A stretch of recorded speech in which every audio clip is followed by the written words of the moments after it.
اللہ اللہ اللہ اللہ۔ میرے دوستو، ایک بیماری ہمارے اندر اب آج کل بہت آ رہی ہے، بھائی بتا دو وہ برا نہیں لگے گا۔ ہماری بیماری ہمارے جیب میں ہے، ہماری بیماری ہمارے، سمجھے آپ لوگ، سمجھے؟ موبائل، اللہ رحم کرے میرے دوست۔ پہلے تو میں آپ سے یہ بات پوچھوں کہ کیا موبائل رکھنا جائز ہے؟ اب آپ کہتے ہوں یہ کیسا مفتی آ گیا؟ وہ پہلے تو کہتا تھا میں چھوٹا مفتی، اب بھی کہتا ہوں چھوٹا مفتی، لیکن آپ سے یہ بات پوچھوں گا میں کہ میرے دوستو یہ موبائل جو ہم اپنے جیب میں رکھتے ہیں، دیکھو ایمان سے بات بتانا، دیکھو ایسے ایسے ادھر ادھر کی بات نہیں، بالکل صحیح بتانا۔ یہ اور میں تو دیکھتا ہوں ہمارے جوانوں کو بڑا شوق ہے موبائل رکھنے کا، ہے کہ نہیں؟ میں مولانا بھائی سب سچ کہہ رہا ہوں، بڑا شوق ہے۔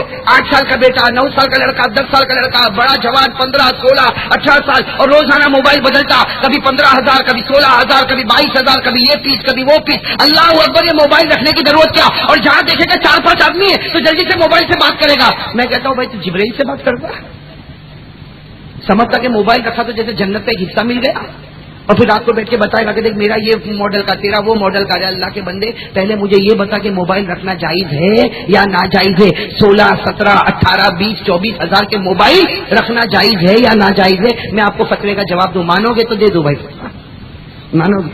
فتوا یہ ہے اگر ضرورت ہے، سننا، اگر ضرورت ہے تو 1 نہیں 10 بھی رکھ سکتا ہے، لیکن اگر ضرورت نہیں ہے تو 1 بھی رکھے گا تو قیامت میں اس کا جواب دینا پڑے گا۔ اس لیے 17-18 ہزار کا موبائل جیب میں رکھا اور ضرورت نہیں تو قرآن کہتا ہے تو شیطان کا بھائی ہے۔ میں نہیں کہتا ہوں، میں کسی ولن والے کو کہوں کہ یو آر برادر آف شیطان، ہاں میں کسی ولن والے کو کہوں تو شیطان کا بھائی ہے، تو مجھے کیا کہے گا؟ مولانا آج آئے، اب تو 1 سال کے بعد بھی نہیں، 5 سال کے بعد آنا۔ میں کسی کو کہوں کہ تو شیطان کا بھائی، لیکن میں نہیں کہتا۔ قرآن کریم نے 15ویں پارے میں اعلان کر دیا، اللہ نے کہہ دیا ان المبذرین کانوا اخوان الشیاطین۔ قرآن کریم نے کہہ دیا اگر ضرورت نہیں اور جیب میں موبائل رکھتا ہے تو شیطان کا، اور جو شیطان کا بھائی ہوگا نیکی کے گناہ ہو گیا کہ نہیں ہو گیا؟ تو رکھنا جائز کہ ناجائز؟ ارے کون رکھنا جائز کہ ناجائز؟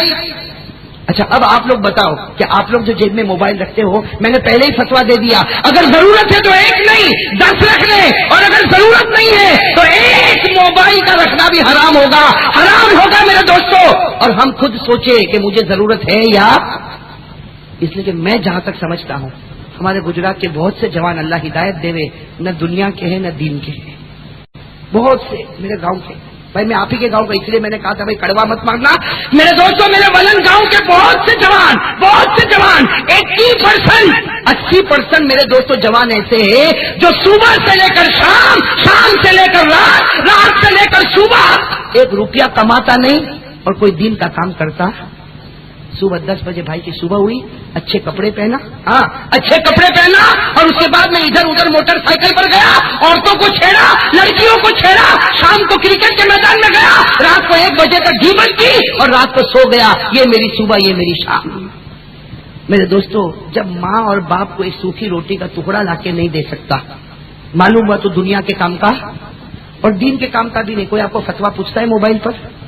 کوئی پوچھتا ہے مولانا میرے وضو کے مسائل کیا ہے؟ پوچھتا کوئی؟ تو دین کے کام کا بھی، تو پھر جو موبائل رکھنا، تو 80% ولن میں موبائل رکھنا غلط کہہ رہا ہوں صحیح کہہ رہا ہوں؟ آپ لوگوں کے چہرے بہت اتر گئے نا چہرے؟ ہاں میرے دوستو سچ بتاؤ، اگر ضرورت ہے تو 20,000 کا رکھ لے، 40,000 کا رکھ لے، اور اگر ضرورت نہیں تو اتنے پیسے کا قیامت میں جواب دینا پڑے گا کہ تو نے شوق کے واسطے موبائل رکھا تھا۔ اگر اتنے پیسے میں تو چاہتا تو کسی غریب کا گھر بھی بتا سکتا تھا، اتنے پیسے میں کسی بیوہ کی شادی کرا سکتا تھا، کسی یتیم بچے کو پال سکتا تھا۔ قیامت میں اس کا جواب دینا پڑے گا۔ ارے میرے جوانوں ہوش میں آؤ، یہ موبائل رکھنا آج ایک سویٹ پوائزن شیطان کا کام ہے کہ نہیں؟ اچھا اب موبائل جیب میں آ گیا، ماں باپ کو ایک سوکھی روٹی کا ٹکڑا نہیں کھلاتا، بس ہے کہ نہیں؟ ہمارے جوان ایسا ہی کرتے کہ نہیں کرتے؟ پوچھو کون سی چیز کماتا؟ نہیں میرے دوستوں، وہ تو باہر سے روٹی آتی ہے، کسی اور کی روٹی پر یہ بھائی پل رہا ہے۔ صحیح کہہ رہا ہوں غلط کہہ رہا ہوں میرے دوستوں؟ نہ اس کو کھیتی باڑی آتی ہے، نہ یہ ایجوکیٹڈ ہے، نہ یہ نالج والا ہے، نہ یہ 8 چوپڑی پڑھا ہے، نہ اس کو قرآن یاد ہے، نہ یہ حدیث یاد کرتا، نہ اس کو تفسیر معلوم، نہ اس کو فتوا معلوم، بس اس کو صرف آتا ہے تو غیبت کرنا آتا، اچھے کپڑے پہننا آتا، موٹر سائیکل دوڑانا آتا, عورتوں کو چھیڑنا آتا. میرے دوستوں سوچو, اگر آج ہمارا جوان یہ کرے گا تو آگے ہمارے جنریشن کا کیا حال ہوگا. غلط میسج بھیجنا ہوتا کہ نہیں ہوتا؟ بیٹھے بیٹھے اس کو مس کال کر رہا, اس کو مس کال, ارے کیا ضرورت ہے, یہ مس کال کرنے سے اچھا 3 مرتبہ سبحان اللہ پڑھ لے, اللہ جنت میں 3 درخت لگا دے گا. ارے 3 مرتبہ سبحان اللہ پڑھ لے, اللہ جنت میں 3 درخت لگا دے گا. مس کال کرنے سے کیا فائدہ. اور میرے دوستوں اب میں اصل بات کے اوپر آتا ہوں. ہمارے موبائل پر کیمرہ بھی ہے, ارے کون ہے کہ نہیں. اور میرے دوستوں ایک سیدھی سادی گھنٹی بج سکتی تھی, لیکن نہیں, اس نے دوسرے گانے لوڈ کروائے, پیسے کٹوائے اور گانے لوڈ کروائے. میرے دوستوں کبھی کبھی ہم کسی کو فون کرتے تو گھنٹی نہیں بجتی, کیا ہوتا, گانا بجتا. اور کتنے جوانوں کو میں نے دیکھا, ہم بیان کرنے کے لیے جاتے, کھانے میں بیٹھتے, بازو میں بیٹھا, ایک گانا بجنا شروع ہو گیا. ارے بھائی اچانک گانا کہاں سے, تو اس کے جیب میں موبائل ہے جس میں گانا بجتا. میرے دوستوں گھنٹی کو ہٹا کر, پیسے کٹوا کر اس نے گانا رکھا, اور ہٹا کر پیسے کٹوا کر اس نے گانا رکھا, اور وہ گانا اس کے جیب میں بجتا اور کبھی کبھی گھر میں بجتا. اور میں نے اپنے کانوں سے سنا اتنا گندا اور اتنا ننگا گانا. تو میں کبھی کبھی سوچتا ہوں جب یہ گانا گھر میں بجتا ہوگا, اس کی جوان بہن سنتی ہوگی, اس کی ماں سنتی ہوگی, اس کی بیٹی سنتی ہوگی, لیکن گھر کا بڑا جب بے شرم ہو گیا تو گھر کے سارے لوگ بے شرم ہو چکے ہیں.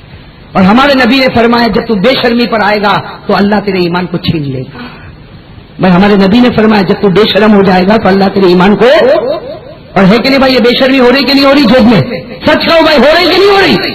اچھا اب میرے دوستوں میں 2 بات کہہ کر بات ختم کروں گا. آپ نے جیب میں موبائل رکھا, اس پہ گانا بجا, اس میں تصویریں آئی, میں کچھ نہیں کہتا, آپ میرے سوال کا جواب دو. آپ لوگ حضرت علی کو مانتے نہیں مانتے, زور سے کہو, مانتے نہیں مانتے. حضرت علی ہمارے نبی کے داماد تھے, حضرت علی جنتی تھے کہ نہیں تھے. میں آپ کو ایک بات بتاؤں گا تو آپ کی عقل حیران ہو جائے گی. میں نے ابھی کچھ دن پہلے کتاب میں پڑھا, ایک نشر نام کی کتاب میں میں نے پڑھا, حضرت علی وہ تھے میرے دوستوں, ایسی کرامت تھی, اللہ کے ولیوں کے پاس کرامت ہوتی. حضرت علی ایسے اللہ کے ولی تھے, صحابی تھے, ایسی کرامت تھی. 24 گھنٹے میں آپ 60,000 قرآن پورا کرتے تھے. کتنے؟ 60,000, 60,000. کتنے گھنٹوں میں کوئی کر سکتا؟ ارے 24 گھنٹے میں کوئی ایک نہیں کر سکتا. وہ کتنے قرآن ختم کرتے تھے. اور لوگوں نے جب آبجیکشن اٹھایا, لوگوں نے کہا ہم نہیں مانتے کہ آپ 60,000 قرآن ختم کرتے, تو پورے کوفہ والوں کو جمع کیا. کس نے؟ حضرت علی نے, اور کہا کہ گھوڑا لاؤ. جب گھوڑا آیا تو گھوڑے کی پالان ہوتی, آپ کو معلوم ہے گھوڑے کی پالان. حضرت علی نے کہا سننا, ایک پاؤں ایک پالان پر رکھا, دوسرا پاؤں رکھتے. اس سے پہلے کوفہ والے کہتے قرآن ختم ہو گیا. میرے دوستو وہ حضرت علی کتنا بڑا درجہ ہوگا کہ نہیں ہوگا؟ ارے حضرت علی کا درجہ ہوگا کہ نہیں ہوگا؟ ایک مرتبہ حضرت علی کا چہرہ اترا ہوا تھا. ہمارے نبی نے پوچھا علی کیا ہو گیا, چہرہ کیوں اترا ہے؟ تو حضرت علی نے کہا اللہ کے رسول بھوک لگی ہے. ہمارے نبی نے فرمایا علی صبر کرنا, جنت میں جہاں میرا محل بنے گا اسی کے قریب میں تیرا بھی بنے گا. میرے دوستو یہ حضرت علی, اور محرم پر آپ اور بھی سنو گے انشاءاللہ. مجھے صرف اتنا بتانا ہے کہ حضرت علی رضی اللہ تعالیٰ عنہ نے کیا فرمایا. فرمایا کہ اگر مجھے کسی کے بارے میں معلوم ہو کہ یہ ننگے ننگے گانے سنتا ہے, گانا گاتا ہے, ناچتا ہے, حضرت علی نے فرمایا قسم اللہ کی اگر مجھے معلوم ہو جائے کہ کوئی ایسا کرتا ہے اور وہ مر جائے تو میں اس کے جنازے کی نماز بھی نہیں پڑھاؤں گا. حضرت علی نے فرمایا میں اس کے جنازے کی نماز, اور کیا کہا, کسی نے کہا وہ تو مردہ ہے پڑھا دو. ارے وہ تو مردہ ہے پڑھا دو. حضرت علی نے کہا نہیں پڑھاؤں گا, اس لیے کہ اس کے اوپر اللہ کی لعنت اترے, کہیں اس کا چھیٹا میرے اوپر نہ آ جائے. میرے دوستو کون کہہ رہے ہیں؟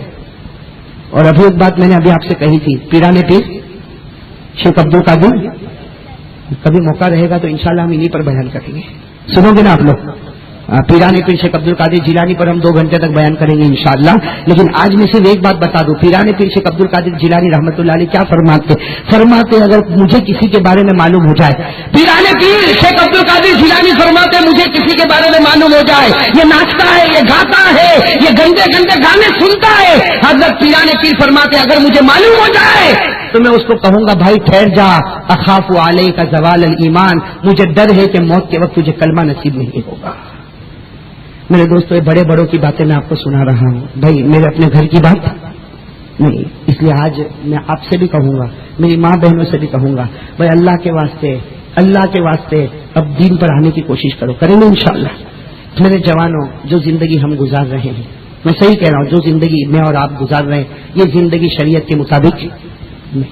میرے دوستو نہیں ہے کہ میں صحیح کہہ رہا ہوں؟ چہرے پر داڑھی نہیں، پیجامہ ٹخنوں کے اوپر نہیں، گھر میں ٹی وی ہے، شادی بیاہ غیروں کے طریقے پر ہمارا اٹھنا بیٹھنا. ارے میرے دوستوں میں آپ کو ایک بات بتاؤں، ہم لوگوں نے نبی کو اتنا پیچھے چھوڑا، اتنا پیچھے چھوڑا. میں صحیح قسم کھا کر کہتا ہوں میرے دوستوں، کتنی مرتبہ ہم کھانا کھاتے ہیں لیکن کھانے سے پہلے بھی کوئی دعا نہیں پڑتا، کھانے کے بعد بھی کوئی دعا نہیں پڑتا. ہے کوئی پڑھتا؟ ابھی رات کو جا کر سوئیں گے، کوئی سونے سے پہلے دعا نہیں پڑتا، کوئی سونے کے جاگنے کے بعد دعا نہیں پڑتا. اور میرے دوستوں یہ بچے جو چھوٹے چھوٹے بچے، یہ ولن والے چھوٹے چھوٹے بچے، یہ بیچارے اپنے مولانا کے پاس سب دعا یاد کرتے، پوچھو ان کو، یاد کرتے، سونے کے وقت کی دعا، اٹھنے کی دعا، مسجد میں جانے کی دعا، نہیں، یہ سب دعا یاد کرتے، لیکن گھر میں جا کر یہ نہیں پڑھتے. کیوں نہیں پڑھتے؟ ان کا قصور نہیں، اس لیے کہ ان کا باپ بھی نہیں پڑھتا، ان کی ماں بھی نہیں پڑھتی. میرے دوستو گھر کا بڑا جب تک صحیح نہیں ہوگا، گھر کا چھوٹا قرآن کا حافظ نہیں بن سکتا، عالم نہیں بن سکتا، ہمارے گھر میں برکت نہیں ہو سکتی.